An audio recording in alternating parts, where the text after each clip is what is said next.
नमस्कार, सत श्री अकाल, आदाब। मेरा नाम मनदीप पुनिया है और आप देख रहे हैं गांव सवेरा। दूसरे चरण के मतदान खत्म हो चुके हैं। राजस्थान और उत्तर प्रदेश की वोटिंग को लेकर खास बातचीत हो रही है। मतदान बेशक खत्म हुए हो दूसरे चरण के, लेकिन एक नई डिबेट को जन्म दे दिया है। वो है कम वोटिंग। कम वोटिंग परसेंट हुआ बहुत सारी लोकसभाओं पर, और कई लोकसभा ऐसी भी रही जहां पर वोटिंग ज्यादा देखने को मिली है। और राजस्थान के बारे में खासकर हम बात करते हैं, क्योंकि वहां से कहीं ना कहीं जितना भी पत्रकारों का एक सेक्शन है वो लगातार ये कह रहा है कि मामला एक तरफा नहीं है।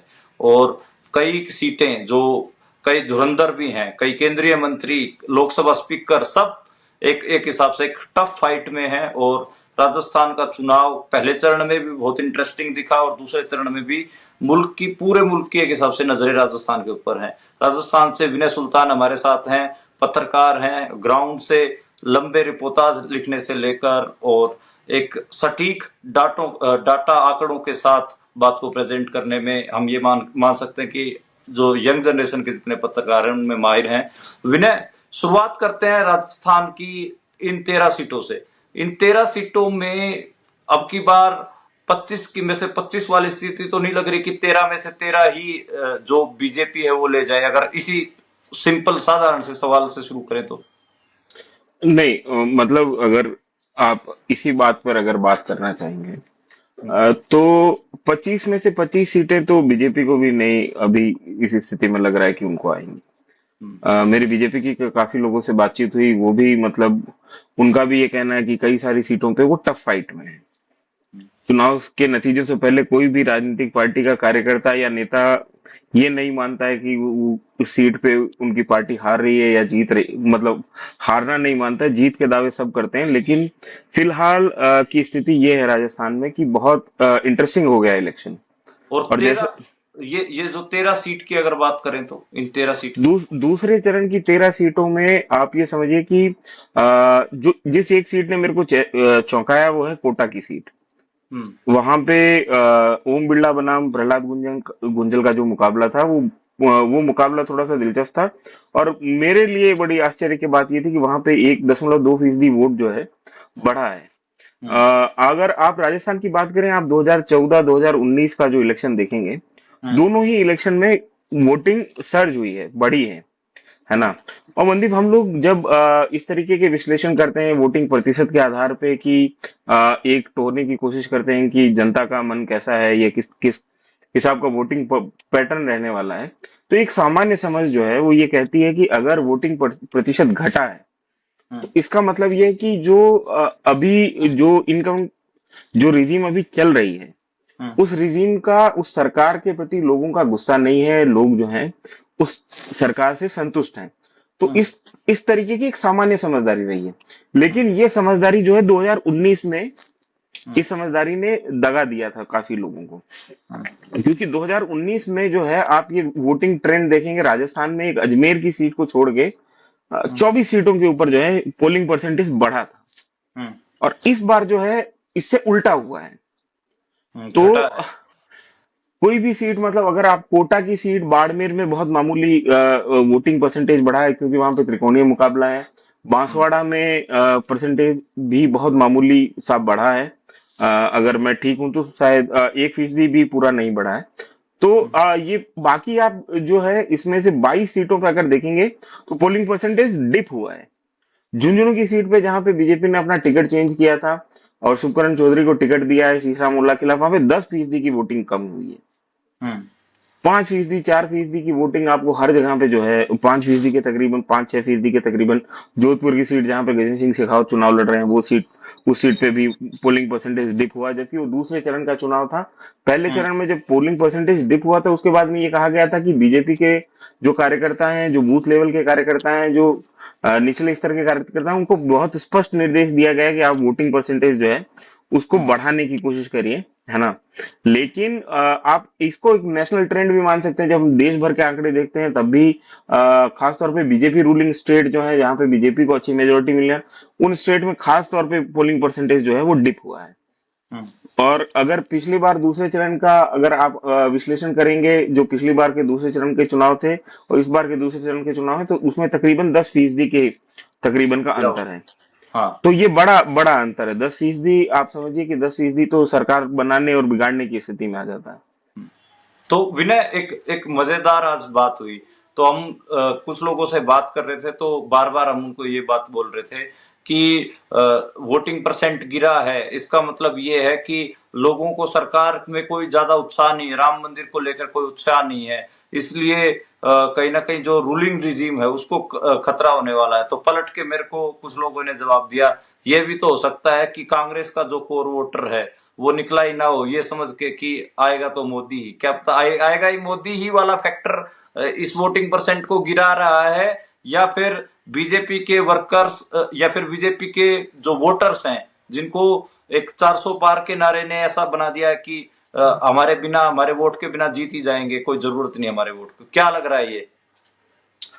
इसमें दो तीन चीजें जो हैं वो बहुत मतलब इसको मैं एक समझदारी जो मैंने अभी तक इस चुनाव में मेरी जो बनी है इस चुनाव की सारी स्थिति को देखते हुए, वो ये है कि 22 जनवरी का जो राम मंदिर प्राण प्रतिष्ठा का कार्यक्रम था, उस प्राण प्रतिष्ठा के कार्यक्रम ने बीजेपी के आत्मविश्वास को बहुत ज्यादा बढ़ा दिया था और विपक्ष के हौसले जो है वो बुरी तरीके से पस्त हो गए थे। उसके बाद की आप स्थितियां देखेंगे कि गठबंधन टूट रहा है, नीतीश कुमार जो है वो बीजेपी के खेमे में चले गए हैं। एक मास माइग्रेशन जो है कांग्रेस के नेताओं का या विपक्ष के नेताओं का बीजेपी की तरफ हुआ। आप अशोक चौहान का नाम लें, आप तमाम बड़े बड़े ऐसे चेहरे जो किसी जमाने में बीजेपी में बहुत कद्दावर हुआ, कांग्रेस में बहुत कद्दावर हुआ करते थे, वो बीजेपी की तरफ रुख हुए।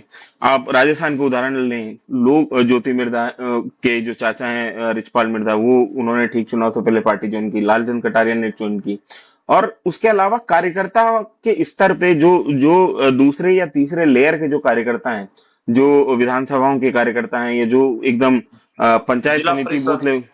बूथ लेवल के कार्यकर्ता हैं, उनका मास जो है 8,500 के तकरीबन जो बीजेपी वर्कर कांग्रेस वर्कर्स हैं उन्होंने बीजेपी ज्वाइन किया है। तो ये बड़ा नंबर है। और ये चुनाव से पहले ये उस समय ये दिखाता है कि जो राजनीतिक कार्यकर्ता है उसको विपक्ष की राजनीति में कोई होप, कोई उम्मीद, कोई दिख नहीं रही कि उसकी महत्वाकांक्षाएं जो राजनीति को लेके है वो वहां पे पूरी होने वाली नहीं। लेकिन ये चुनाव घूमा कहां से? ये चुनाव घूमा इससे कि एक दो घटनाएं हुई। एक तो हेमंत सोरेन का और अरविंद केजरीवाल का जो सिटिंग सीएम है उनका जेल जाना, और जिस तरीके से विपक्ष को के ऊपर जिस तरीके से प्रेशराइज करने की कोशिश थी ईडी के जरिए या दूसरे तरीके से जो जो भी हथकंडे जो है रूलिंग पार्टी ने अपनाए उसकी वजह से, तो उसकी वजह से हुआ ये कि लोगों में जो है वो एक काउंटर नैरेटिव भी बैठना शुरू हो गई। ये तो अब थोड़ा सा जो है ये ज्यादा हो रहा है ना, ज्यादा प्रेशराइज किया जा रहा है, ये तो मतलब इलेक्शन जैसा इलेक्शन नहीं हो रहा है, ये तो पूरी तरीके से इलेक्शन को सरपास मतलब सारे के सारे डेमोक्रेटिक प्रोसेस को सरपास करके जो है एक ही पार्टी की सरकार बनाने की कोशिश की जा रही, तो उसका भी एक गलत असर पड़ा। और राम मंदिर के भरोसे जैसे पिछली बार 2019 में पुलवामा के मुद्दे पर पुलवामा के तुरंत बाद जो वहां पे सर्जिकल स्ट्राइक हुई, उसने एक तरीके से बीजेपी को जो है एक बढ़िया मोमेंटम दे दिया था। तो बीजेपी इसी भरोसे थी कि राम मंदिर क्योंकि इतना बड़ा और अनसुलझा मुद्दा था, कम से कम 35 साल से जो है भारतीय जनमानस में राम मंदिर जो है वो एक मुद्दे की तरह था, और बीजेपी के कंटिन्यूअस जो है घोषणा पत्र में राम मंदिर का नाम आता रहता था। लेकिन राम मंदिर का मुद्दा जो है इनको ये लगा कि ये आखिरी जो है, हमने क्योंकि मंदिर बना दिया है इसकी वजह से बीजेपी लोग जो है लग के हमको वोट देंगे। और ये स्थिति यहाँ पे वो माहौल उस तरीके से उठा भी नहीं। हालांकि बीजेपी ने इस संगठन के स्तर पे रामनवमी वाले दिन बहुत प्रयास किए, जो खासतौर पे जो जिन जिन राज्यों में चुनाव होने वाले थे उनमें तो बहुत प्रयास किया है कि वहां पे लोकल स्तर पे शोभा यात्राएं निकालना और धार्मिक कार्यक्रमों में खूब भीड़ जुटाने की कोशिश करना, ताकि वो एक बार वो मोमेंटम जो राम मंदिर का वो पकड़े। तो आप ये देखिए फर्स्ट फेज के इलेक्शन के तुरंत बाद जो है बीजेपी का कैंपेन लाइन जो है वो पूरी तरीके से वो धार्मिक ध्रुवीकरण के ऊपर आ गया है। अच्छा, इसमें धार्मिक ध्रुवीकरण की हम बात कर रहे हैं सेकंड फेज में, और एक नैरेटिव का गेम हो रहा है। अगर हम पूरा राजस्थान के हिसाब से समझे, कल्चरल रीजन की और 13 सीटों का पूरा गणित, तो अगर हम बात करें हड़ौती की, हड़ौती में दो सीटों पर मेनली चुनाव हम मान सकते हैं कि सेकंड फेज में हुआ, सवाई माधोपुर वाली और कोटा वाली। इन दो सीटों पे क्या लग रहा है? इन दो सीटों पे जैसे हम ग्राउंड पे थे तो ये समझ में आ रहा था कि गुज्जर और मीणाओं का कोई समीकरण इकट्ठा बन रहा है। लेकिन जब नेशनल मीडिया पे आप समीकरण सुनते हैं तो नैरेटिव की वॉर चलती है, जैसे आप बता रहे हैं पूरा राम मंदिर का और सेकुलर और एक हिसाब से कम्युनल का, हिंदू मुसलमान का, ये सब। तो इन दो सीटों को अगर थोड़ा ग्राउंड की नजरिए से और प्रैक्टिकलिटी में नैरेटिव की ओर को एक बार छोड़ भी दे तो फैक्चुअल अगर समझना चाहें तो इन दो सीटों पे क्या हो रहा है, अगर हम सीटवार चर्चा करें राजस्थान की। सीटवार चर्चा में मंदी, वो मैं आपको जो ये बात अभी कह रहा था कि राम मंदिर का मूवमेंट नहीं उठने से चुनाव की फुल टाइम चेंज हो गई है। हाँ हाँ। अब चुनाव जो है वो स्थानीय स्तर पे स्थानीय एंटी इनकम्बेंसी के ऊपर, स्थानीय लोगों की जातिगत फोल्ड लाइंस के ऊपर ही चुनाव जो है वो मेनली वो सेंट्रलाइज हो गया है। वो जिस किस्म का ध्रुवीकरण बीजेपी चाह रही थी, धार्मिक किस्म का, उस तरीके का ध्रुवीकरण हो नहीं रहा है। तो अब जो है इसकी वजह से बीजेपी कई जगहों पे जो है मुश्किल में फंस गई। उसमें एक ओम बिरला की सीट है कोटा में, जहां पे ओम बिरला बहुत बुरी तरीके से घिरे हुए हैं। जो किसी ने सोचा नहीं था कि ओम बिरला को इतनी भयंकर चुनौती मिलेगी। प्रहलाद गुंजल, जो कोई जिनका अभी तक का राजनीतिक सफर जो है वो बीजेपी के साथ में रहा है, लेकिन उनका क्योंकि ओम बिरला के साथ में थोड़ा सा मतलब टसल हो गया। टसल रही है, जिसको हम कहते हैं थोड़ा मन मुटाव रहा, उसकी वजह से उन्होंने पार्टी छोड़ी। इन पार्टी छोड़ने के बाद में वो कांग्रेस में आए, और कांग्रेस में उनके आने से कांग्रेस को में भी उनको उस सहजता से लोकल यूनिट स्वीकार भी नहीं किया था। वहां पे वो शांति धारीवाल बड़े कद्दावर नेता है कांग्रेस के, वो वहां से आते हैं, लेकिन उन्होंने उस समय शुरुआती दौर में बयानबाजी कर दी। लेकिन जैसे जैसे चुनाव प्रोग्रेस हुआ, जैसे जैसे कैंपेन बढ़ा उनका, उसमें जो है मैं ये कहूंगा प्रहलाद गुंजर ने अच्छा इलेक्शन लड़ा है। और वहां पे जो बीजेपी का परंपरागत वोटर है वो अभी तक ये रहा कि मान लो शहरी अर्बन जो क्षेत्र है वहां पे बीजेपी एक मजबूत स्थिति में दिखती है, लेकिन ग्रामीण क्षेत्र के जो वोटर है वहां पे बीजेपी की उस तरीके की पकड़ नहीं दिखती जैसे 2019 या 2014 में दिख रही थी। तो इसकी वजह से प्रहलाद गुंजल को थोड़ा सा जो है जातिगत समीकरणों की वजह से भी थोड़ा उस इलाके में मदद मिल रही। और वहां पे चुनाव से एक दिन पहले एक विभत्स किस्म की वारदात हुई, जिसको भी एक कास्टिस्ट कलर देके एक जातिगत जो है फॉल्ट लाइन में परोस के उसको उस तरीके से पॉलिटिसाइज करने की कोशिश हुई चुनाव से ठीक पहले।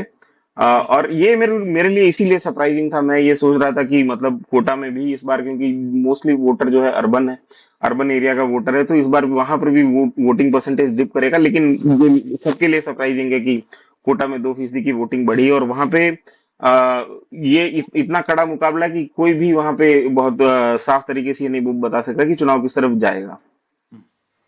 और हाड़ौती की दूसरी सीट है वो जो आप टोंक सवाई माधोपुर की बात कर रहे थे, वहां पर भी जो मीणा बनाम गुजर की एक किस्म से लड़ाई हमको दिखाई देती है। तो उसमें जो बीजेपी के कैंडिडेट हैं जौनपुरिया, सुबीर जौनपुरिया, उनके खिलाफ जो लोकल लेवल पे दो तीन चीजों को लेके जो है लोगों के बीच में नाराजगी। एक तो ये है कि वो अपने क्षेत्र में बहुत सक्रिय रहते नहीं, और मूलतः वहां के हैं नहीं जहां से वो चुनाव लड़ रहे हैं।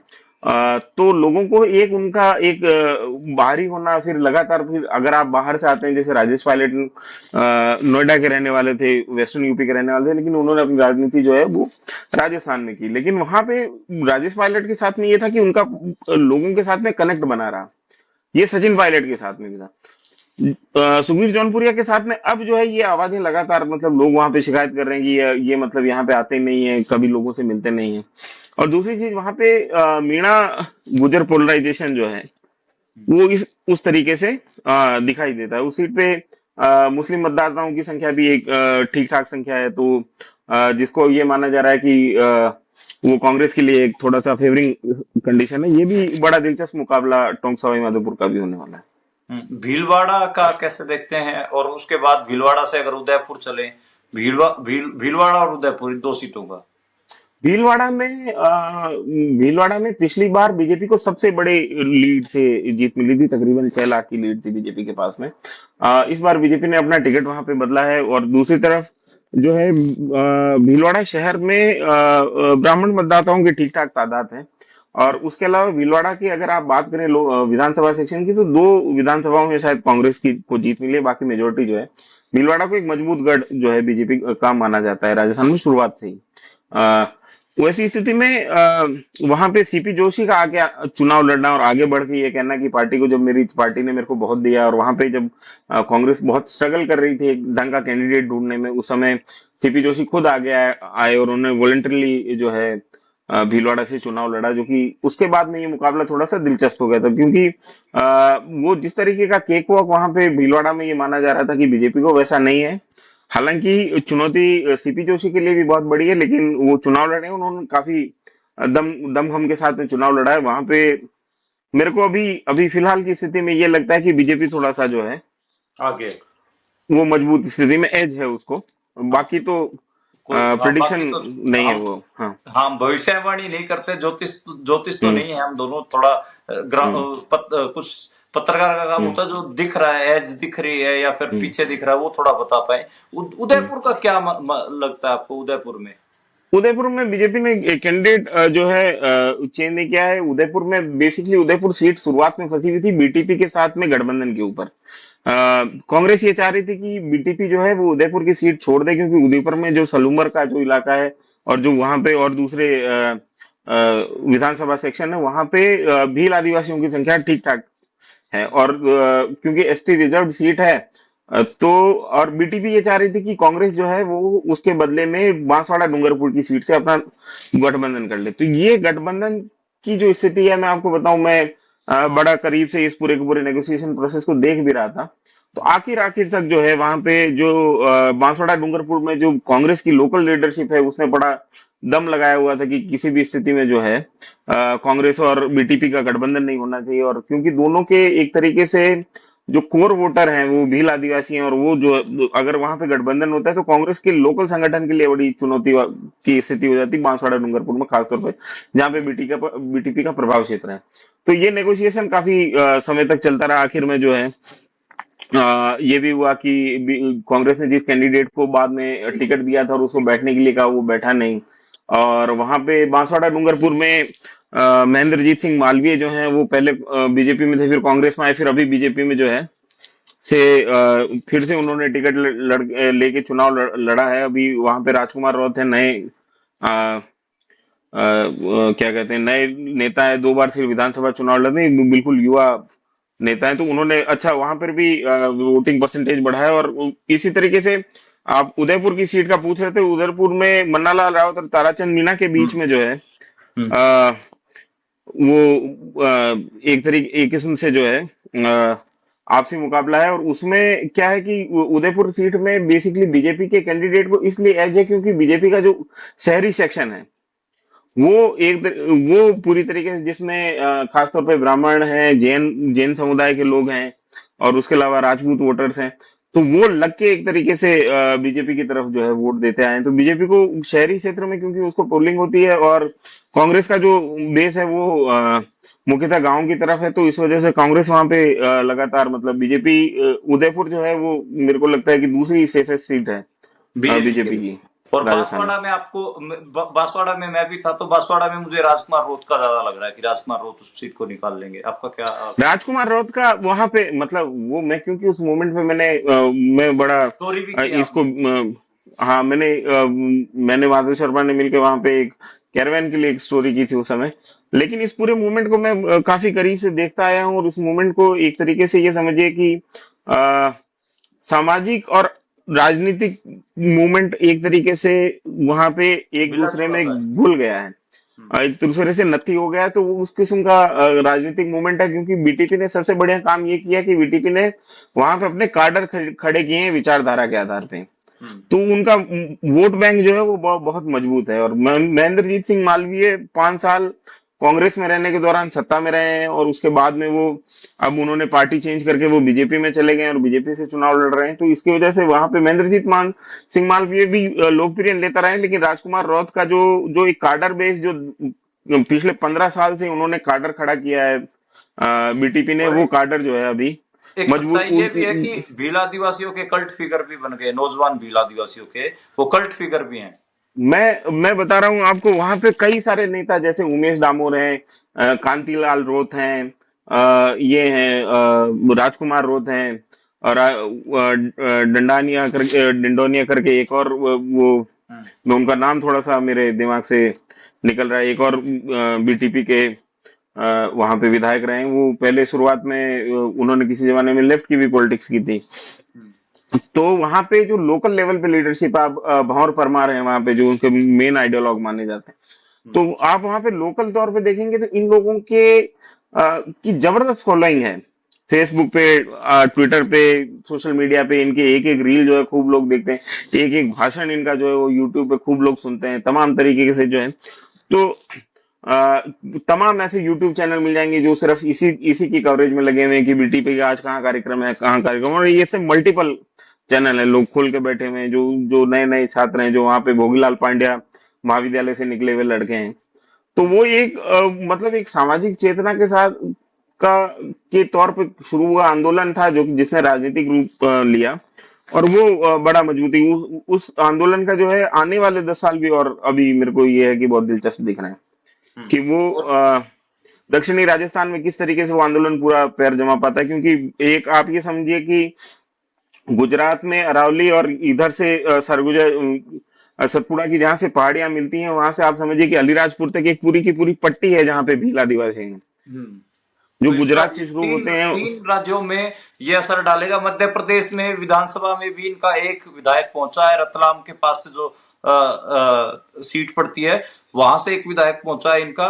तो ये सही कह रहे हैं, जो भील प्रदेश का जो ये एक एरिया भी देखते हैं वो महाराष्ट्र तक देखते हैं हालांकि, लेकिन ये अफेक्टिवली गुजरात का और जो आप मध्य प्रदेश का और जो ये राजस्थान का जो ये इलाका है, जो आप सही आपने बताया अरावली और जो रेंज मिलती है, उसमें इस भील प्रदेश का ये आइडियोलॉजी, ये पसार कितना पसार पाते थे हालांकि देखना होगा। इंटरेस्टिंग कह रहे हैं, मैं भी इस पे नजर बनाए रखता हूँ, आप भी बनाए वहां पे रखते कई हैं। किस्म के पहले भी आंदोलन, जयेश जिस समय खड़ा हुआ था पिछले हाँ 2018 के चुनाव में, जय आदिवासी पार्टी, हाँ। तो वो पार्टी उसने भी उसी उसी किस्म से उसी मास बेस को कैटर करने की कोशिश की। जैसे झाबुआ का जो इलाका है वहां पर भी आप जो है कंटिन्यूअसली जो वहाँ की पॉलिटिकल जो आप विरासत देखेंगे उसमें झाबुआ एक किस्म से मध्य प्रदेश में भील राजनीति का गढ़ रहा है बहुत लंबे समय तक। हम्म, तो ये पूरा अलीराजपुर से अगर आप शुरू होते हैं और इधर आप जो है भरूच तक प्रतापगढ़ चले तक। जाइए, हम्म, भरूच तक चले जाइए गुजरात में, ये हाँ पूरी गुजरात। पट्टी जो है, इस पूरी पट्टी पे इस पार्टी का असर मेरे को ये है दिखने वाला है। और हाँ इधर भी राजस्थान में जो अभी तक ये लोग जो हैं, अभी ये लोग बेसिकली वागड़ का जो प्रदेश है, जो कि डूंगरपुर बांसवाड़ा वाला जो इलाका है, वहीं तक ये लोग अभी तक मजबूत हुए हैं, लेकिन इसमें बहुत संभावनाएं अभी बची हुई हैं। जैसे हाँ, चित्तौड़गढ़ वाला इलाका है, वहां पर भी प्रतापगढ़ वाला लोग, इलाका, उदयपुर वाला प्रतापगढ़ इलाका, ये सही आप कह रहे हैं। यहाँ पर भी है, और उसके अलावा पश्चिमी राजस्थान में भी एक भीलों की साइजेबल तादाद है। तादाद। अच्छा, अब अगली हम्म, अगली सीट की बात करते हैं, थोड़ा सा इसको समेटते भी हैं, थोड़ा छोटा करते हैं, बहुत हम्म, हम खुल के बात कर रहे हैं। हम्म, लोग सुनना चाहते हैं खासकर कैंडिडेट्स का क्या हाल है, हम थोड़ा आइडियोलॉजी के हम्म, ऊपर भी पहुंच जा रहे हैं। तो जो जोधपुर की सीट है और जो बाड़मेर की सीट है, बाड़मेर जैसलमेर, ये हम्म, दो सीटों ने भी ध्यान खींचा।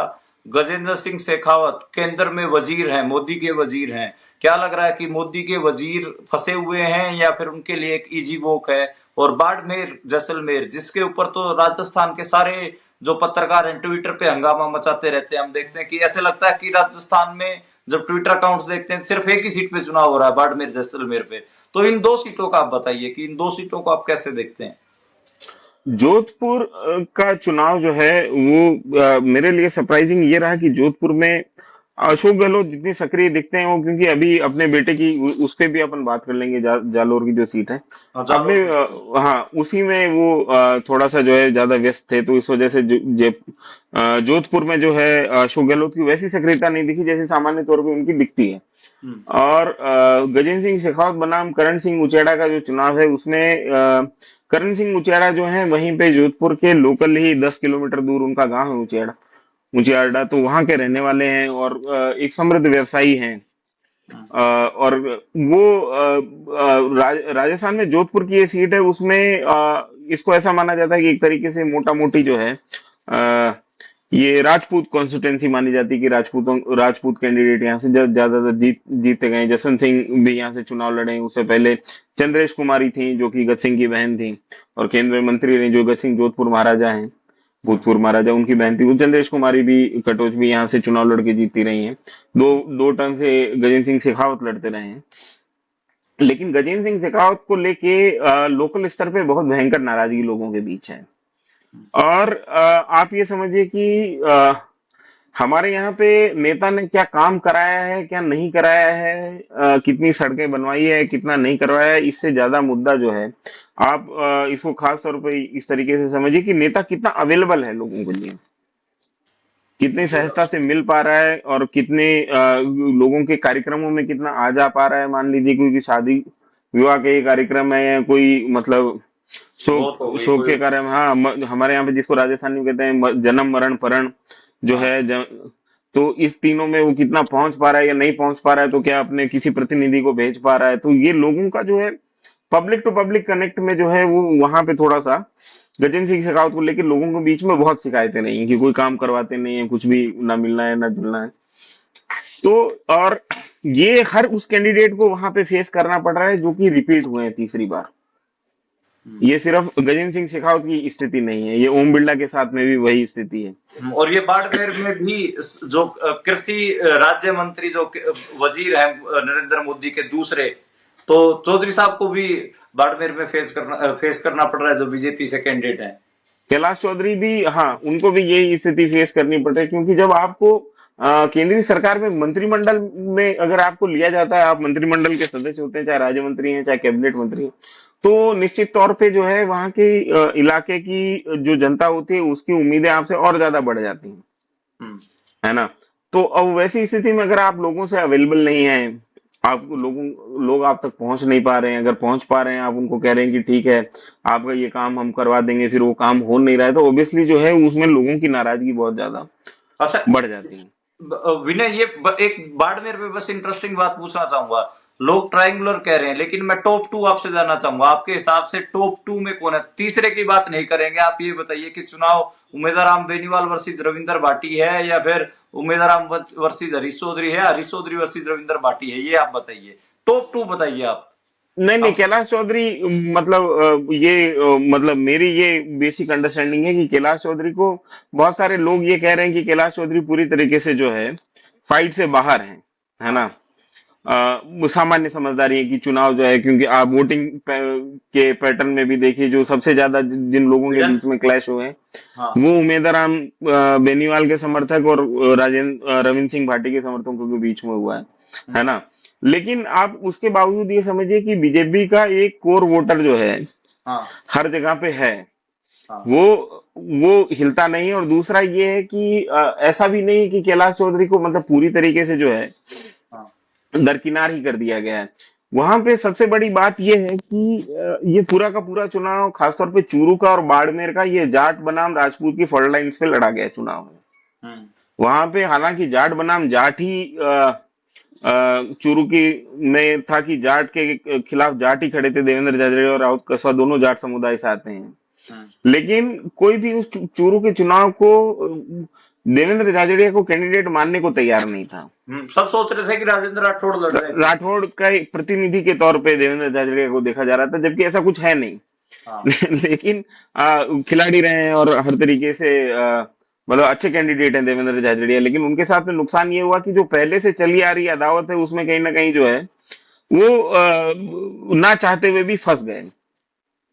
और राहुल कसवा को लेके जो सिंपैथी वहां पे इसी वजह से हुई कि इनका जबरदस्ती टिकट काटा गया, जबकि ये काम भी करवा रहे थे। और राहुल कसवा के साथ में मैंने एक और बढ़िया बात देखी कि राहुल कसवा पूरी तैयारी से चुनाव लड़ रहे थे। वो चाहे मतलब मीडिया की ब्रीफिंग को लेके हो, चाहे वो मतलब लोगों से मिलने की स्थिति में हो, कोई हा हल्ले वाला चुनाव नहीं था कि मतलब वो बहुत रोड शो हो रहे हैं उस तरीके से हो रहे हैं, लेकिन पीपल टू पीपल कनेक्ट, छोटी सभाएं करना और इस तरीके से लोगों से मिलते जाना, तो और इसमें हाउले बड़ा। हाउले वाला चुनाव तो बाड़मेर का था। बाड़मेर पे ही आप टिके रहिए विनय जी, बाढ़ बाड़मेर पे ही लोग सुनना चाहते हैं आपसे, और हम भी नहीं नहीं, आपको बाढ़ में सुनना तो चाहते एक तो ओवर हाइप। देखिए, दो चीजें मैं बड़ी समझदारी से ये कह रहा हूँ कि राजस्थान में जो खासतौर पे वेस्टर्न राजस्थान है, वहां पे कास्ट की फॉल्ट लाइन्स हमेशा से रही हैं, हैं। लेकिन कोई भी चुनाव जो है मेरी याददाश्त में इस स्थिति में नहीं गया है। चाहे वो कर्नल सोनाराम वर्सेस जसवंत सिंह बाड़मेर, जसवंत सिंह जसोल का चुनाव हो, है ना, जिसमें हरीश चौधरी थे और त्रिकोणीय मुकाबला था, वो भी 2014 का इलेक्शन है। चाहे कर्नल सोनाराम वर्सेस मानवेंद्र सिंह का चुनाव हो 2004 का। तो ऐसा नहीं कि जाट बनाम राजपूत की लड़ाई कभी बाड़मेर में हुई नहीं है, बाड़मेर जैसलमेर की सीट पे। लेकिन वो कम से कम एक जो आंखों का पर्दा था वो हमेशा से रहा है। इस बार क्या है कि मतलब वो चुनाव कम उपद्रव किस्म की स्थिति ज्यादा पैदा हो गई, है ना। और हाँ। दोनों ही पक्ष जो है अपनी अपनी ताकत महसूस करवाना कि हमारी जो है राजनीतिक ताकत जो है वो बहुत ज्यादा है। और ये जब ये नाक का सवाल बन जाते हैं इस किस्म के चुनाव जो है ना, तो हमने इतिहास में भी देखा है। तो फिर उस समय जो है मुकाबले बहुत मतलब करीबी मार्जिन पे आ जाते हैं। तो अभी अच्छा, ठीक है कि बाड़मेर के ऊपर कोई आप क्लियर पिक्चर तो दे नहीं रहे हैं, तो नहीं नहीं, बाड़मेर पे बहुत मेरा मेरा समझदार मेरे मेरे साथ सबसे बड़ी दिक्कत इसमें ये है कि बाड़मेर के ऊपर क्लियर पिक्चर का मामला नहीं, बाड़मेर के ऊपर कास्ट का मतलब कास्ट पे जिस तरीके से पोलराइजेशन होता है वो हर सीट पे होता है, टिकट भी उसी तरीके से बांटे जाते हैं, चुनाव भी उसी तरीके से होता है। लेकिन जो जिस स्तर पे ये चुनाव लड़ा गया है ना कास्ट की फॉल्ट लाइन्स पे, वो मतलब बड़ा सरप्राइजिंग है मेरे लिए। मतलब हम जिस समाज से मैं आता हूँ खास तौर पे वो वही समाज है, वहीं से मैं खुद भी उसी उन्हीं इलाकों से आता हूँ, मतलब वहां के गांव देहात मैंने देखे हैं।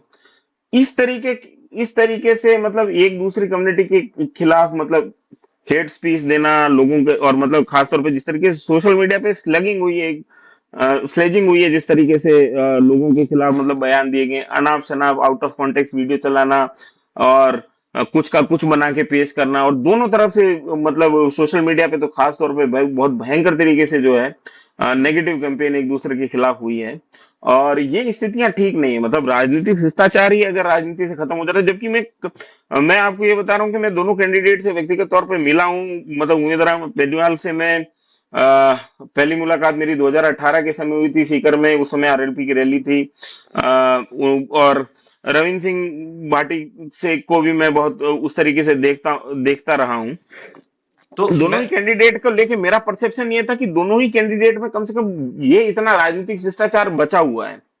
पर उमेद राम बेनीवाल को मैं इस बात के लिए तारीफ करूंगा कि उमेद राम बेनीवाल ने इस पूरे के पूरे चुनाव में कम से कम एक वो दहलीज जो है वो नहीं लांगी। वो कहीं पे भी आप उनके भाषण जो है, उनकी बातचीत जो है, उसमें आपको ये नहीं लगेगा कि वो बहुत आक्रामक खुद को पेश कर रहे हैं या इस तरीके से। और उन मतलब उमेद राम बेनीवाल की छवि भी बाइतू में जब मैंने चुनाव कवर किया था पिछली बार, तो उमेद राम बेनीवाल की छवि भी ऐसी है कि डाउन टू अर्थ है, बहुत ग्रास रूट का आदमी है और उस तरीके की बात में है। तो ऐसे करते हैं विनय, बाड़मेर को एक बार के लिए छोड़ते हैं, एक बार बाद में बात करेंगे, क्योंकि मेरा एक सीरियस सवाल भी है बाड़मेर को लेकर, रविंद्र भाटी को लेकर भी है उम्मीदवार, तो वो एक बार थोड़ा लंबा प्रोसेस छिड़ेगा, तो इसको छोड़ते हैं। बात करते हैं दो ऐसे नौजवानों की जो दोनों पूर्व मुख्यमंत्रियों के बेटे हैं, एक वसुंधरा राजे के बेटे, दूसरे अशोक गहलोत के बेटे। अशोक गहलोत के बेटे जो वैभव गहलोत है, उनका ट्विटर अकाउंट जब मैं देखता था तो उसमें जो उनकी वीडियोस डलते थे आधे मिनट का, 1 मिनट का, उसमें उनके चेहरे पे कोई उत्साह नहीं होता था, जैसे और लोगों के चुनाव देखते हैं, और ऐसे बड़ा मुरझाया सा चुनाव दिखता रहा। हालांकि जो उनकी पत्नी है वो काफी स्टार कैंपेनर बन के उभरी, काफी वो बन के उभरी। अशोक गहलोत भी खूब एक्टिव नजर आए, और अशोक गहलोत भी ऐसे चुनाव को बहुत ढंग से मैनेज करते हुए, और वो भी स्टार कैंपेनर बनकर उभरे। दूसरी ओर अगर हम बात करें झालावाड़ की, पाटन की, झालावाड़ में हमने देख रहे हैं कि जो वसुंधरा राजे हैं वो बहुत फोकस्ड होकर, जैसे अशोक गहलोत उधर लगे हुए हैं, लेकिन यहाँ पर कहीं ना कहीं दुष्यंत का एक जो सोशल मीडिया कैंपेन है वो थोड़ा सुधरा हुआ दिखा। इन दोनों पूर्व मुख्यमंत्रियों को, बेटों को कैसे जज करना चाहेंगे इनके चुनाव को? क्या इनकी सीट सेफ है या फिर फंसे हुए हैं? कमाल की बात यह कि 1998 के बाद से लेके 2023 तक यही दो नेता जो है राजस्थान की राजनीति का पर्याय रहे हैं। हाँ। और 2023 के बाद दोनों नेताओं की लोकस स्टैंडाई जो है वो चेंज हो गई है। हाँ। वसुंधरा राजे की भी, और अशोक मतलब आप गहलोत। ये समझिए कि इस समय जब इससे पहले जो भी चुनाव दुष्यंत लड़े हैं उसमें या तो उनकी मां मुख्यमंत्री रही हैं या वो विपक्ष की बड़ी नेता रही हैं। हाँ। तो वैसी स्थिति में जो है बहुत जो है चुनाव को मैनेज करने की जरूरत माइक्रो लेवल पे इनको नहीं पड़ती थी, क्योंकि एक सपोर्ट बेस था। उसको ये लगता था कि मतलब पावर के साथ में अगर ऐसे लोग जो सत्ता में आने वाले हैं या सत्ता में हैं उनके साथ जुड़े रहना जो है हर एक पूरे वर्ग को जो है वो थोड़ा सा फायदेमंद लगता है, तो उसमें बहुत प्रयास करने की स्थिति नहीं थी।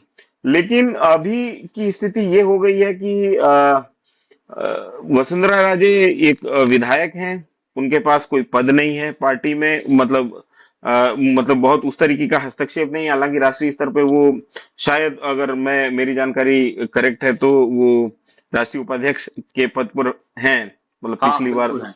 जब हाँ तक, है। लेकिन ना राष्ट्रीय स्तर पे उनका कद उस तरीके से रहा है, बचा हम्म, है मतलब, और ना प्रदेश के स्तर पे उनका उस तरीके का हस्तक्षेप देखा गया है। तो वो वैसी स्थिति में क्या है कि अब उनको बहुत केयरफुली, बहुत माइक्रो मैनेज करना पड़ रहा है इलेक्शन, हम्म, जिसकी उनको पहले जरूरत नहीं पड़ती थी। हम्म, और सिमिलर अशोक गहलोत के साथ हुआ कि 2 बार वैभव गहलोत का ये दूसरा चुनाव, पिछली बार भी जब वो चुनाव लड़ रहे थे हाँ तो भयंकर मोदी वेव में चुनाव लड़ रहे थे, तब भी उन्होंने ये था कि उस चुनाव में गजेंद्र सिंह शेखावत का विनिंग का जो मार्जिन 2014 के मुकाबले डिप हुआ था हाँ। जोधपुर में। अभी इन्होंने जालोर सिरोही की सीट से चुनाव लड़ा है, हम्म, और वहां पे संयम लोढ़ा जो है वो अशोक गहलोत के काफी करीबी लोगों में से हैं। उसके अलावा हम्म, सुखराम बिश्नोई वो बहुत करीबी लोगों में से रहे हैं। तो हम्म, वहां पे एक सहज ज्यादा महसूस करते हैं, क्योंकि अशोक गहलोत के खुद के करीबी लोग उसी इलाके से हम्म, आते हैं। तो और जो लोकल लीडरशिप है वो वहां पे वैभव गहलोत के सामने बीजेपी ने जो बड़ा इंटरेस्टिंग टिकट दिया है वो टिकट है लुम्बाराम हम्म। का। तो लुम्बाराम जी जो है वो एक तरीके से बिल्कुल और साधारण ये, किसान, आरएसएस कार्यकर्ता, ऐसे हाँ दिखाया गया।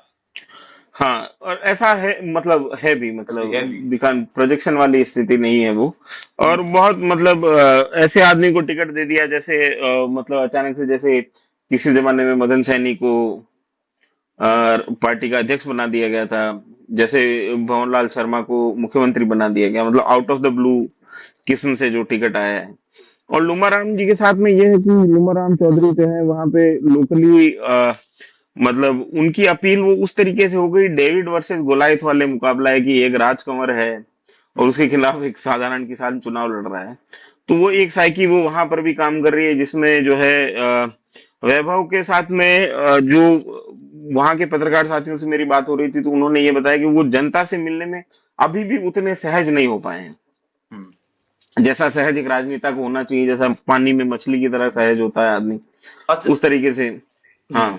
अगर तो इन वो, दोनों सीटों पे, मतलब मेरे, अगर मेरे, मैं भी दोनों सीटों पे गया, बहुत ऐसे ग्राउंडेड होके गया, कोई वीडियो तो नहीं किया मैंने। मेरा मन था कि इंटरव्यू करूं, पर मैंने जब देखा एक्सेस का लेवल दोनों के लिए जितना चमचागिरी करनी पड़ रही थी, तो फिर मैंने दोनों के इंटरव्यू नहीं किए। लेकिन मैं देख रहा हूं कि कहीं ना कहीं दुष्यंत थोड़े ज्यादा सेफ दिख रहे हैं, वैभव की सीट थोड़ी खतरे में लग रही है, एज लुम्बाराम को लग रही है। आपको क्या, आपका क्या आकलन है? नहीं उसमें वैभव के लिए तो चुनौतीपूर्ण है ही सीट, मतलब हम्म, इस दौर में विपक्ष के टिकट से चुनाव लड़ना तो अपने आप में ही चुनौती है, मतलब। चुनौती है, हाँ बिल्कुल। हाँ, तो वो तो बहुत ऑब्वियस सी बात है, मतलब वहां पे एक ये है कि जो नरेंद्र मोदी का एक फैक्टर जो काम करता है हर सीट पे, उसको आप चाहे पसंद करें ना पसंद करें, लेकिन उसको डिनाई नहीं कर सकते हैं। तो और और एक बीजेपी का, क्योंकि कार्डर वोट बेस्ड पार्टी रही है, तो बीजेपी के लोगों का, कार्डर्स का लोकल लेवल पे कनेक्ट रहा है, उनका एक स्थायी वोट बैंक है। हम्म, चाहे उस पे कोई भी आदमी आके चुनाव लड़े, लेकिन उसको वो वोट बैंक जो है, वो चाहे वो 5% है, 10% है, 15% है, अलग अलग इलाकों में अलग अलग है, वो वोट बैंक कहीं पे भी इधर उधर होता नहीं है। अच्छा। अगर हम बात करें अजमेर की, और एक दो सीट और भी रहती है, मैं हम्म। याद ना कर पा रहा हूं, तो आप उनका भी बता दीजिए। मेवाड़ की जो सीटें हैं, वहां पर क्या रहेगा? ओवरऑल मतलब मतलब ऐसे अब सीट वाइज काफी वो हो जाएगा। मैं हाँ, आपको ओवरऑल एक पिक्चर खाका खींच देता हूँ कि हाँ। मेरी समझदारी में जो 2 बार से 25 है वो हैट्रिक अभी लगने वाली नहीं है।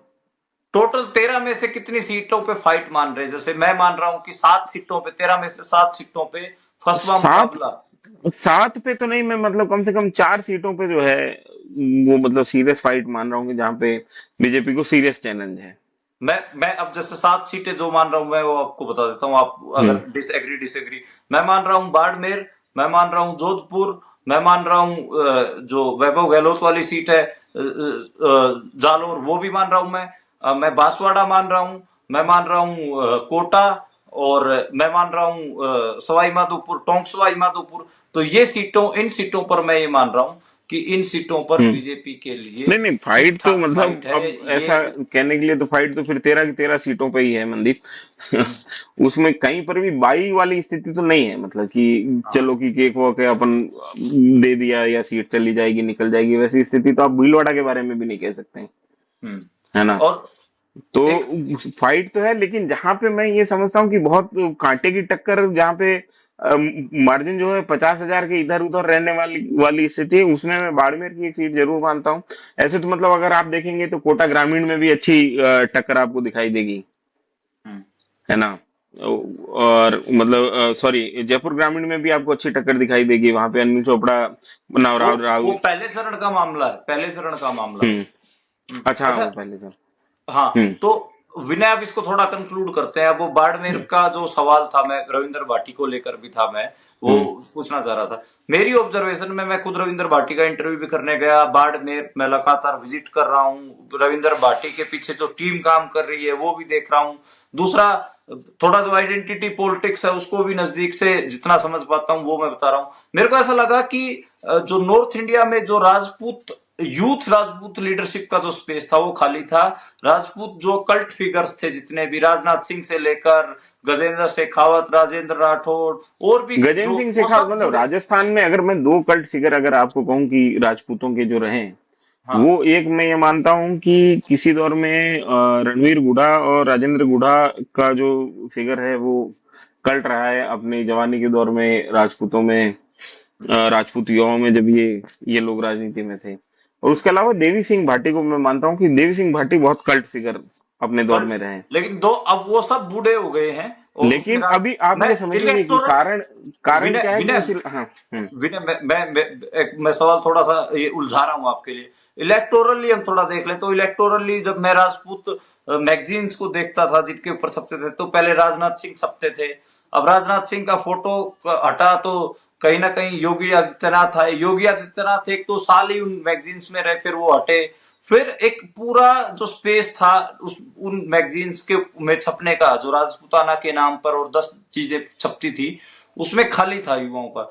तो राजपूत जो नौजवान थे वो कहीं ना कहीं देखते थे। तो उनको एक, जैसे हम अगर बात करें भीलों में हो रहा है, ऐसे ही दलितों में भी देख रहे हैं, खासकर जाटव समुदाय में जिस हिसाब से चंद्रशेखर आजाद का दलित समुदाय में उभार था, ऐसे ही एक पूरा स्पेस दिखता था राजपूत समुदाय में खाली। और रविंद्र भाटी जिस हिसाब से उन्होंने अपने आप को और जो पूरा एक सोशल मीडिया का जो उन्होंने इस्तेमाल किया, इवन उनके वीडियो पे, उस उनकी रील पे गाना कौन सा जाएगा ये तक पूरा डिसाइड होके जा रहा था। और गाने सब वही गए जिनमें आपको पता है कि एक खास टोन है और एक खास तरीके की चीजों की तरफ वो मुड़ती हैं, और उसी उसी जोश तक गए। तो इसको आप कैसे मतलब रविंद्र भाटी के जो फिनोमिना को कैसे आप थ्योराइज करोगे? आप अपने, मेरी एक ऊपरी समझ हो सकती है, आप अगर डीपली अगर इसको थ्योराइज करना हो रविंद्र भाटी के कल्ट को।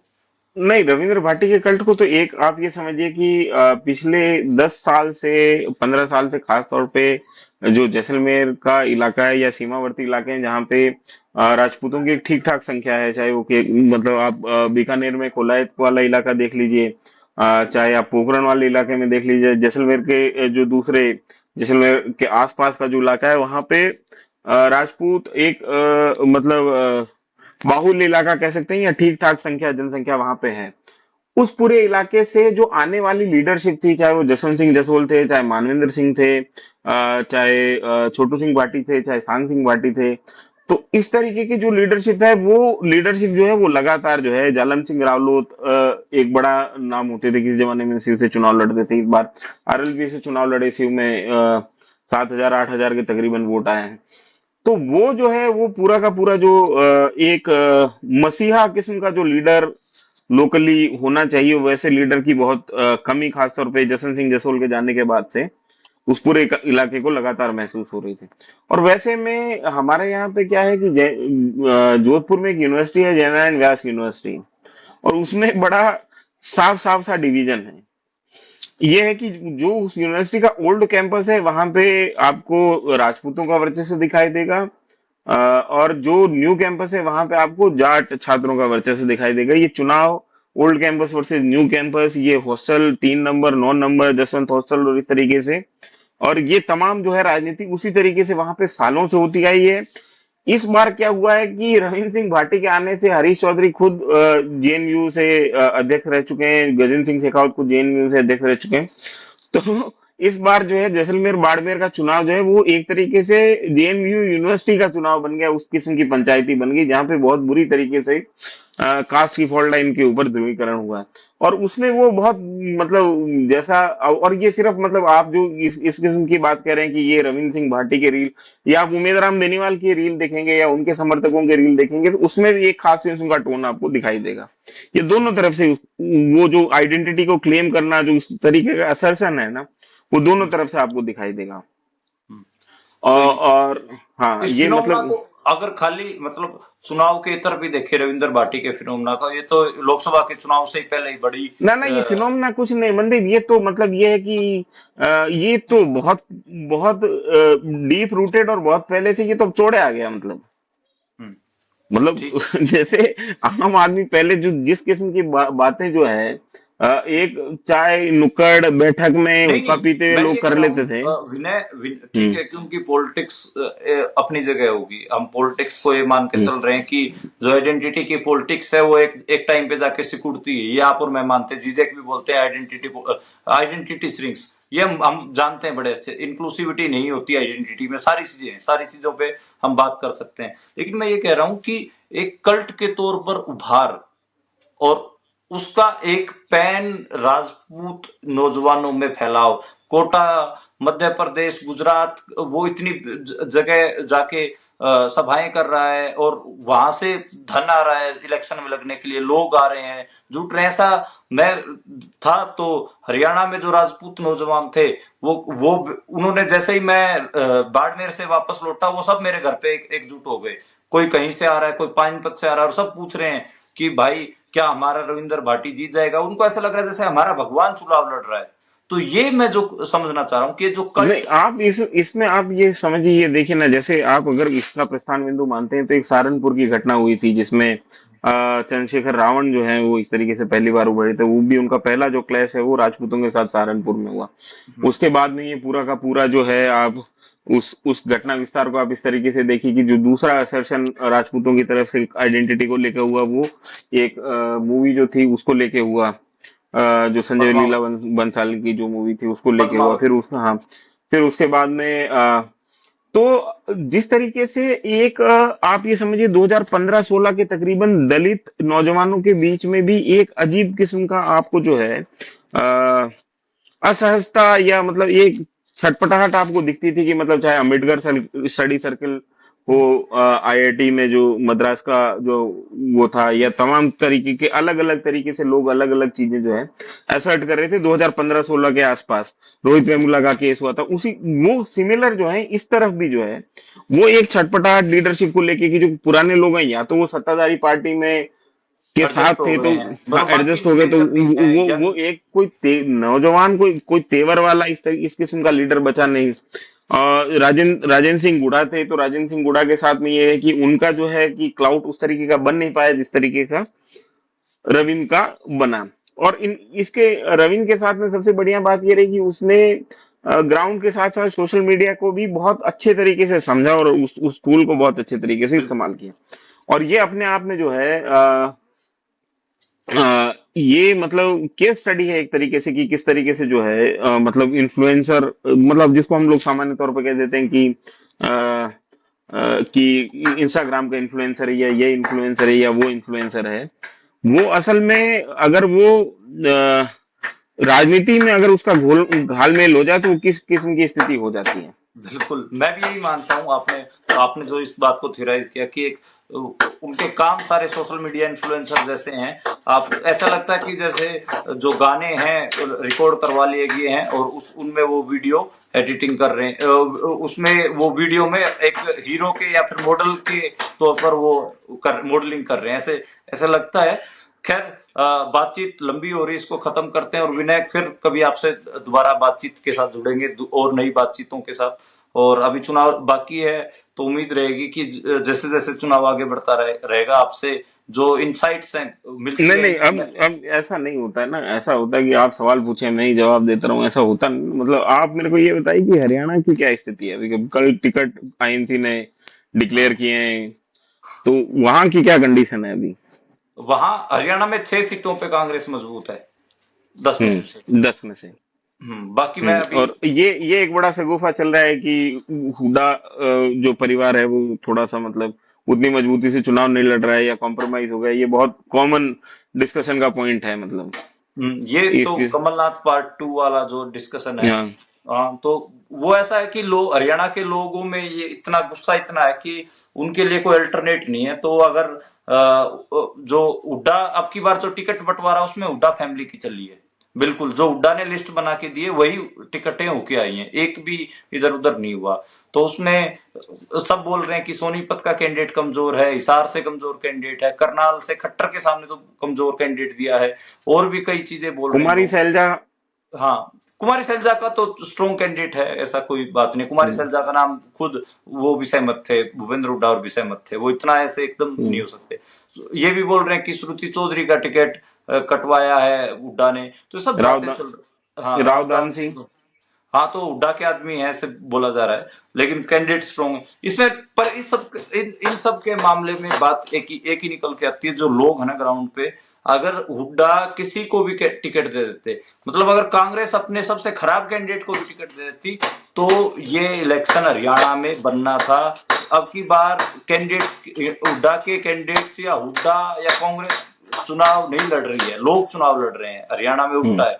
पहली बार हो रहा है। अपोजिशन पोजीशन कुछ नहीं है हालांकि हुड्डा की टीम पूरी कोशिश कर रही है कि हुड्डा और को एक मतलब हरियाणा को बचाने वाला और हरियाणा के किसानों को बचाने वाला पेश किया जाए, लेकिन किसानों की डिस्कशंस में सुनता हूँ, वो बोलते हैं कि ये जो है वो हमने देख रखे हैं। अब की बार जो चुनाव है हरियाणा में, वो बीजेपी वर्सेज जनता है, तो जनता चुनाव लड़ रही है एक हिसाब से, इतना एजिटेटेड माहौल है। बाकी मैं अभी मध्य प्रदेश में हूँ, झाबुआ था, झाबुआ से अब इंदौर आया हूँ, और इंदौर के बाद मैं कुछ चंबल में टाइम बिताऊंगा, कुछ टाइम मैं बुंदेलखंड में बिताऊंगा, फिर मैं हरियाणा आऊंगा। तो यहाँ से भी कुछ कुछ रिपोर्टें आप तक पहुंचाऊंगा। तो ये था। और राजस्थान में मैं हड़ौती वाले रीजन में था, फिर डूंगरपुर बांसवाड़ा था। तो मैं इस चुनाव, जब से चुनाव शुरू हुआ है तब से मैं ग्राउंड हाँ, पे ही हूँ। मतलब मेरा भी यही समझदारी है, मेरी भी यही समझदारी बनी कि जैसा नॉर्थ इंडिया ये लोग एकदम काउंट करके चल रहे थे ना कि पिछली बार से बढ़ेंगे ही घटेंगे नहीं टाइप में, तो वैसा बीजेपी के साथ में इस बार होने वाला नहीं। नॉर्थ इंडिया में खासतौर पे पश्चिमी भारत में, और मेरे को लग रहा है कि इनको बहुत कड़ी चुनौती देखनी पड़ेगी। जी, शुक्रिया शुक्रिया विनय ठीक है। भाई।